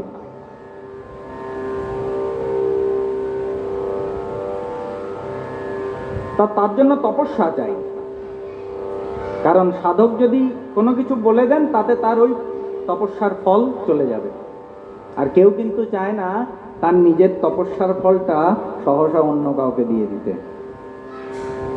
আপনি চাইবেন আপনি এত কষ্ট করে তপস্যা করেছেন আর আপনার তপস্যার ফলটা অন্য কাউকে দিয়ে দেন? তা যারা ব্রহ্মজ্ঞ পুরুষ তারা অনেক সময় জীবের প্রতি, ওই জীবের দুঃখ দেখে, জীবের ওই দুর্দশা দেখে তাদের প্রতি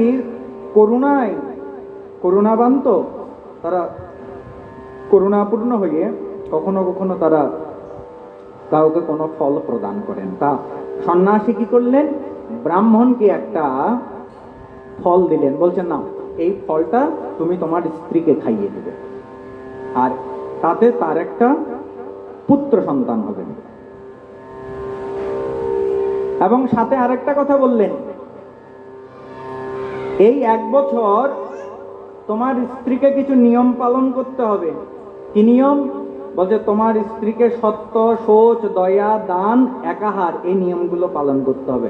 মিথ্যার আশ্রয় গ্রহণ করা যাবে না, সর্বদা শৌচ ওই সূচি থাকতে হবে, দয়া থাকতে হবে, দান দক্ষিণা করতে হবে এবং একাহার থাকতে হবে। তাহলে তুমি, তোমার স্ত্রী যদি এইরকম করে তাহলে তোমার যেই পুত্রটা হবে সেই পুত্রটা অতি শুদ্ধ স্বভাবের হবে। এই কথাটা বলে সেই সন্ন্যাসী ব্রাহ্মণকে ফলটা দিয়ে চলে গেলেন। ব্রাহ্মণ তো মহা খুশি, খুশিতে ঘরে ফিরে এলেন।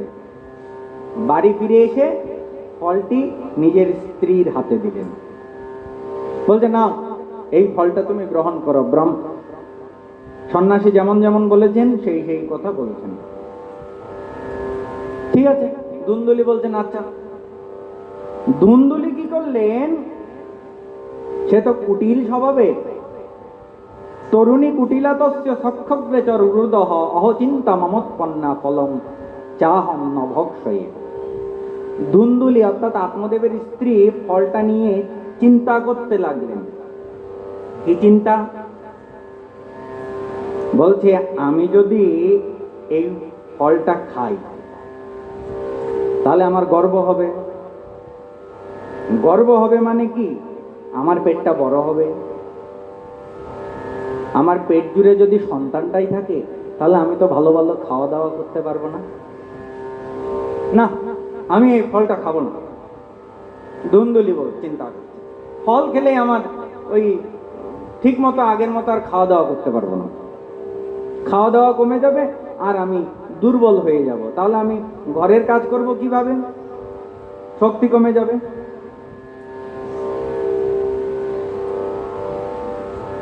তারপর চিন্তা করছে কি, কুটিল স্ত্রীলোক, তো কুটিল স্ত্রীলোকের চিন্তা, হঠাৎ যদি গ্রামের মধ্যে আগুন লাগে কিংবা ডাকাত পড়ে, সবাই তো পালিয়ে যাবে, আমি তো পালাতে পারবো না। তা আগুন লাগলে আগুনে পুড়ে মরবো, আর ডাকাতের হাতে নিহত হবো ডাকাত পড়লে, বড় চিন্তার বিষয়। দৈবাত ধাটি প্রজেক্ট গ্রামে পলায়েত গর্ভিণী কথম, কারণ গর্ভবতী স্ত্রীলোক কি দৌড়াতে পারে নাকি? তা আমি গর্ভবতী হলে তো আমি দৌড়াতে পারবো না, পালাতে পারবো না।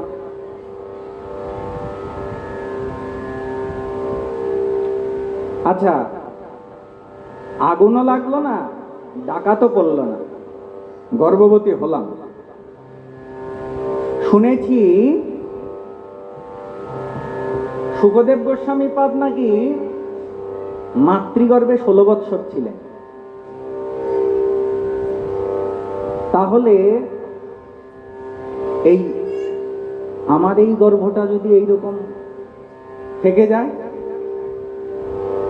এতদিন থেকে যায়, স্বাভাবিক অন্যান্য ওই শিশুর মতো যদি প্রসব না হয়, আরেক বিপদে পড়ব। তারপর দেখা যায় সন্তান প্রসবের সময় ওই কোনো কোনো মা মারা যায়। প্রসবের সময় সন্তান যদি একটু বাঁকাভাবে হয়ে যায়, অনেক সময় ওই মা মারা যায়। বলতে যদি আমার এরকম হয়, আমার সন্তান প্রসব করতে গিয়ে আমি মারা যাই।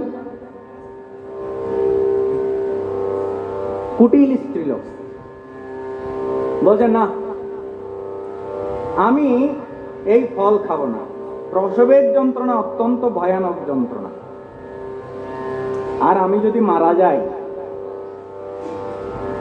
মন্দায়াম ময়ী সর্বস্বম ননন্দা হরেত তদা, আমি যদি একবার মারা যাই আর আমার যত শাড়ি গয়না আছে এগুলো তো আমার নন্নসরা এসে নিয়ে যাবে, আমি তো এটা হতে দিব না।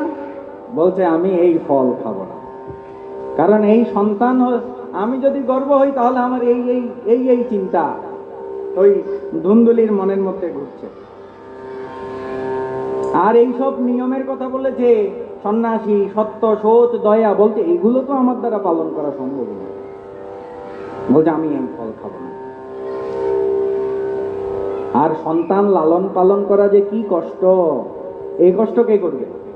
তার থেকে আমার মতে সংসারে যারা বন্ধা আছে কিংবা বিধবা আছে তাদের থেকে সুখী আর কেউ নেই, তারাই সুখী। এই সন্তান থাকা মানে দুঃখ, এটা ধুন্দুলি চিন্তা করছে না, সন্তান লালন পালন করা অনেক কঠিন। এই মনের মধ্যে নানা রকম কুচিন্তা করে সেই ফলটা খেল না।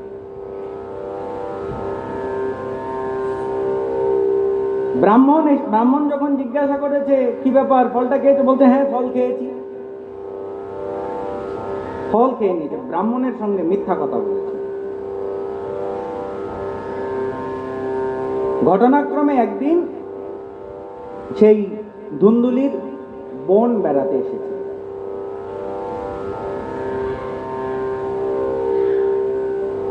ফলটা কি করেছে, ওই ধুন্দুলি নিজে না খেয়ে তাদের যে গাভীটা ছিল গরুকে খাইয়ে দিয়েছে, কিন্তু ব্রাহ্মণকে বলেছে নিজে খেয়েছে। এখন তার বোন যেদিন বেড়াতে এসছে জানতে পেরেছে তার ভগিনী অন্তঃসত্ত্বা। তার বোনকে বলেছে দেখ, ব্রাহ্মণ একটি সন্তান চাইছে, তাই এরকম একটা ফল এনে দিয়েছিল, আমি তো ফলটা খাইনি, তা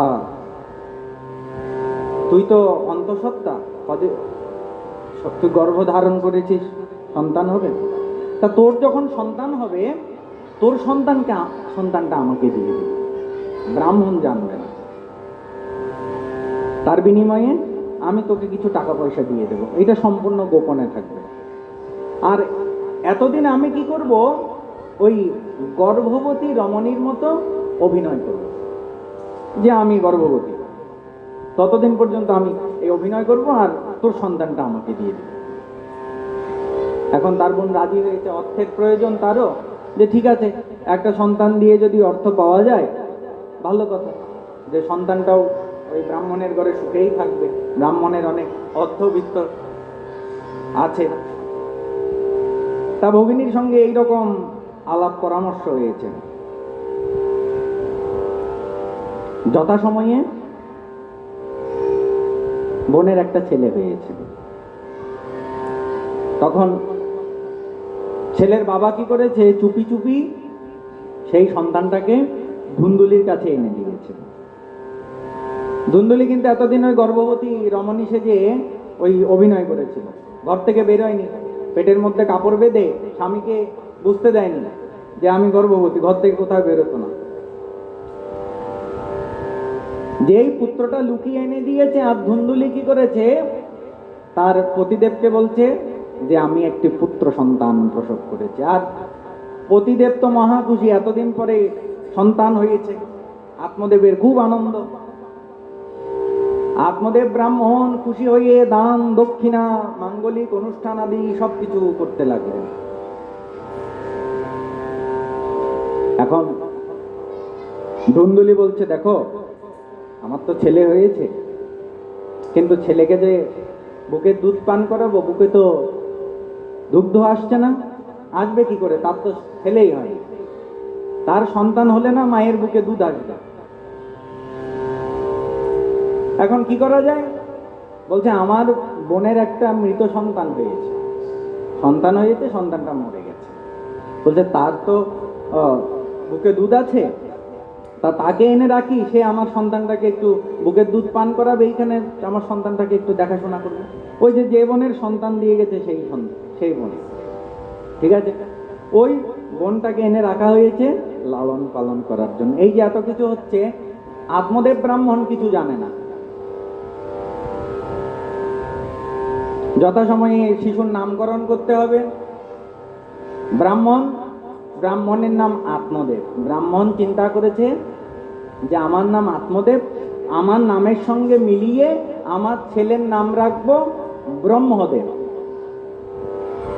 ধুন্দুলি বলছে, হ্যাঁ, এত কষ্ট করে এই 9 মাস গর্ভধারণ করলাম আমি, প্রসব বেদনা সহ্য করলাম আমি, সন্তানের জন্য এত কষ্ট করেছি আমি, আর তুমি তোমার নামের সাথে মিলিয়ে সন্তানের নাম রাখবে? বলছে না, আমি আমার নামের সঙ্গে মিলিয়ে সন্তানের নাম রাখবো।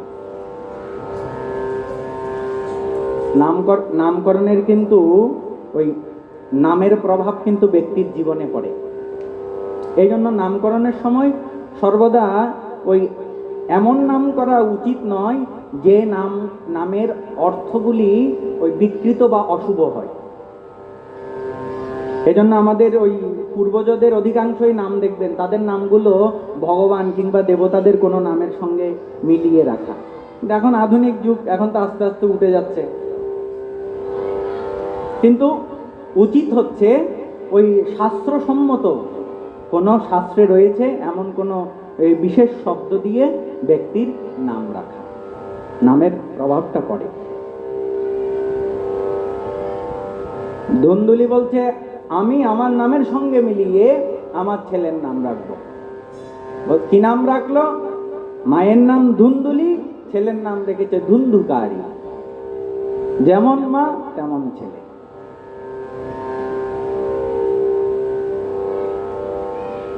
ছেলের স্বভাব কেমন হবে অনেকটা নির্ভর করে মায়ের উপরে, কারণ সন্তানের প্রথম শিক্ষক হচ্ছে তার মা। মা যেমন সংস্কার দেবে, যেমন শিক্ষা দেবে, সন্তান তেমন সংস্কারই লাভ করবে। বিদ্যালয়ে যাবে তো পড়ে, অন্যান্যদের সাথে তো মিশবে পড়ে, কিন্তু জন্ম থেকে সন্তান কার সঙ্গ পায়? মায়ের সঙ্গ পায়। এই জন্য শাস্ত্রে বলছেন, নীতিশাস্ত্র বলছেন, নরানাম মাতুলক্রম। মানুষ কেমন হবে, তার স্বভাব চরিত্র কেমন হবে, সেইটা নির্ভর করে মাতৃবংশের উপর। কারণ মা কেমন হবে সেটা নির্ভর করে মায়ের বংশের উপর।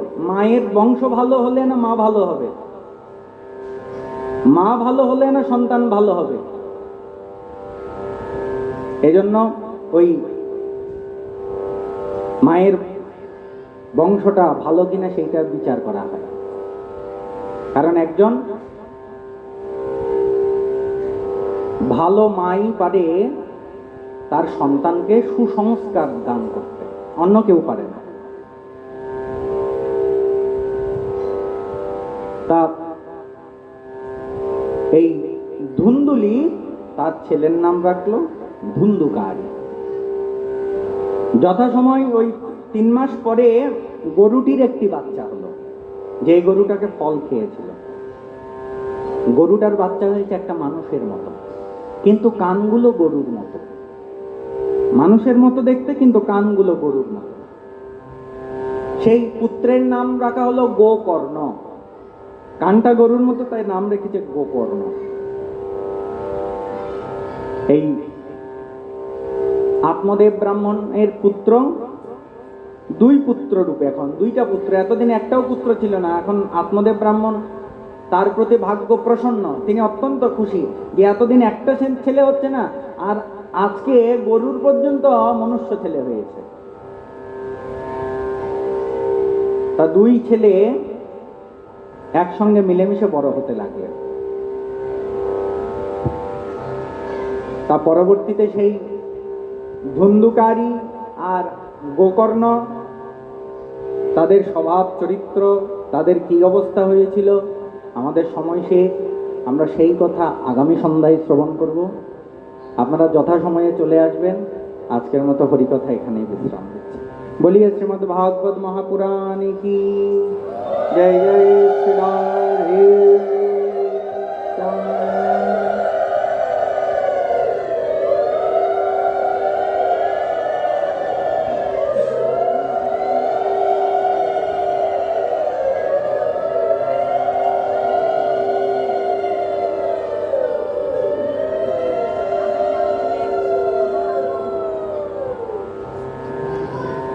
মৃদঙ্গ কোথায়?